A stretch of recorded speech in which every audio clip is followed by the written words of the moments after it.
Hey everybody, and welcome back to the Sanctuary. I'm your host, Professor C, and we're going to do some more A and P today. Specifically, we're going to check out some muscles of the lower leg, that is below the knee. Some people call them calf muscles too. Let's check it out. So I got this question a lot when I studied muscles with students, and that's why are the leg muscles, some of them at least, referred to as the calves? What do baby cows have to do with the legs? And it turns out maybe not that much. There's an old English root galf which refers to baby cows, like a young calf as you see in these images.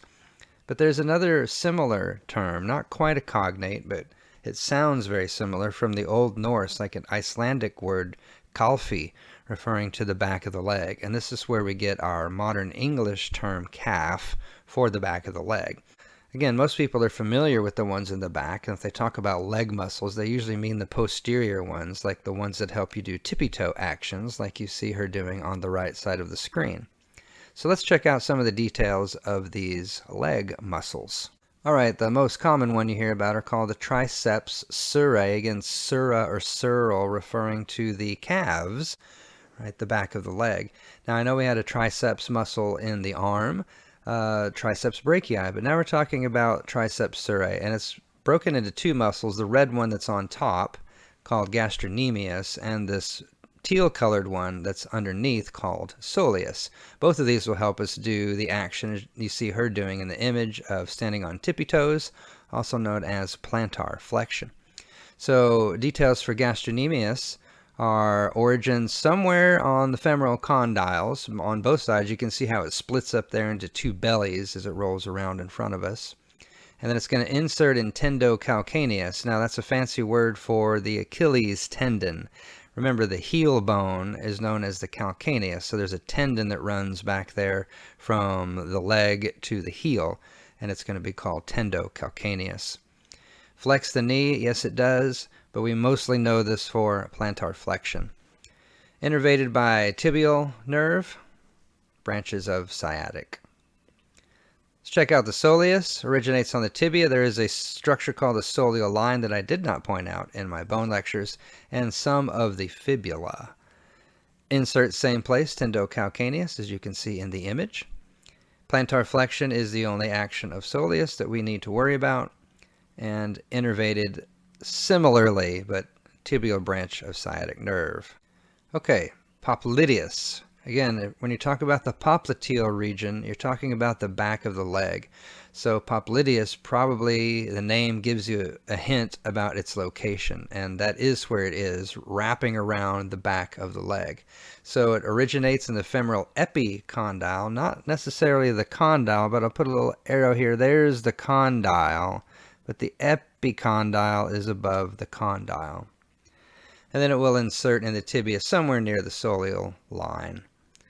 Rotate the tibia and unlock the knee as you prepare to move it around. Innervated by tibial nerve. Plantaris, similar position but looks radically different than popliteus. Even though they both start with P, I used to have students get them confused, but they look nothing alike really.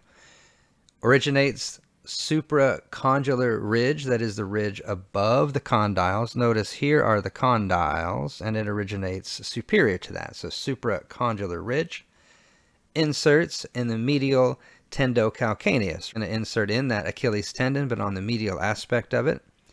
Flex the knee, plantar flexion, that is stand on your tippy toes, and innervated tibial nerve. Checking out some of the deeper muscles in the back of the leg here. The gold one here, I'm just going to put pop because we've seen that already. There's popliteus, or popliteus as some people pronounce it. Tibialis posterior is this dark red one right here underneath it. So originates part of the tib, part of the fib. Inserts in the navicular, one of the tarsal bones, and the medial cuneiform, another tarsal bone, but further distally.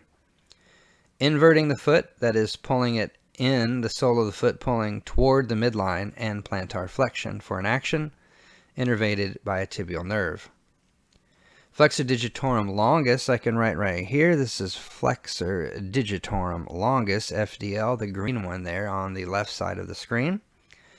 And there's a close-up picture of it without the other musculature in the way. Notice how it runs down the leg and then under the foot there. So it's going to originate in the back of the tibia, but it's going to insert in the plantar surface, that would be the sole of the foot, and the distal phalanges of digits 2 through 5, not the big toe or the great toe, digit 1, will not be influenced by this muscle. So we're going to do flexion here, flexion of the, well, 4 of the 5 toes, not including the big toe, innervated by tibial nerve. Well, how does the big toe get flexed then? Well, there's a special muscle called flexor hallucis longus to do that.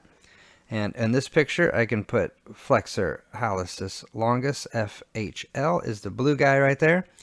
The isolated image at the bottom again shows that it starts on the back of the leg and runs around the heel and then down the length of the underside of the great toe. So originates the fibula, inserts in the plantar surface and distal phalanx 1 only, and it's going to help us only flex digit 1, but it will assist in plantar flexing the entire foot, innervated by tibial nerve. Spinning around to the front now, I see 3 muscles here we need to speak of. So let's do tibialis anterior at the top, and it will insert in the front of the tibia as the name suggests. And the interosseous membrane refers to that stretch of connective tissue that connects the tibia with the fibula. It will insert into one of the tarsal bones, the medial cuneiform, but also it will insert in metatarsal 1, as you can see in the image as it rolls around here. It will help us invert our foot, that is, again, tip the soles inward, and dorsiflex, which is pull the toes up in space. Innervated by the deep peroneal nerve, sometimes you hear that as the fibular nerve. I'll put TA on the image just to make sure we see it there. Next we have extensor digitorum longus, so I'll put extensor digitorum longus, EDL, right there, that kind of the brown one. You can see it isolated in the picture a little bit better, how it rolls around the side of the leg, down along the top surface of the foot and out to the toes. So lateral condyle of the tibia, part of the interosseous membrane, all the way down under the dorsal surface to the middle and distal phalanges of digits 2 through 5. Again, not the big toe. There'll be a separate one just for that little purple guy. Extend the toes and dorsiflex the foot. Innervated by the deep peroneal nerve, also known as the deep fibular. So the purple one over here that goes all the way to the big toe is EHL. Remember, we can call the big toe the hallux, so we see extensor hallucis longus. And it's going to go somewhere from the midfibula and the interosseous membrane, again, around the dorsal surface of the foot to the distal phalanx of digit 1 and digit 1 only. And it'll help you extend the great toe, dorsiflex or fan up the feet, up the toes. Deep peroneal or deep fibular nerve is the nerve here. All right, we're going to check out these what are called peroneal muscles. Again, when you hear peroneal, it's a substitution for something that's fibular, so don't be confused by that. So these might have different names in different texts, but Fibularis refers to the fibula as well. So Fibularis longus is the one you see in the image that's rotating there. Originates in the proximal part of the fibula, that is the top part, runs all the way down under the foot, attaching to the medial cuneiform and the first metatarsal. This will allow us to evert, that is to roll our soles away from the midline, and to plantar flex or tippy toe. Superficial fibular nerve, again sometimes referred to as the peroneal nerve. Fibularis brevis is the next one. Similar position, similar actions, but a little bit shorter of a muscle, hence the name brevis. So we're going to originate distal lateral fibula, insert metatarsal number 5, which should be, of course, for the little toe. This will help us do the same thing, essentially, as Fibularis longus, to do eversion and plantar flexion of the foot, innervated the same way, superficial fibular, aka peroneal nerve. And we'll wrap it up here with the Fibularis tertius, little tiny skinny guy down here. Distal anterior fibula is where it originates, and we'll insert in the dorsal surface of metatarsal number 5, again, of the pinky toe.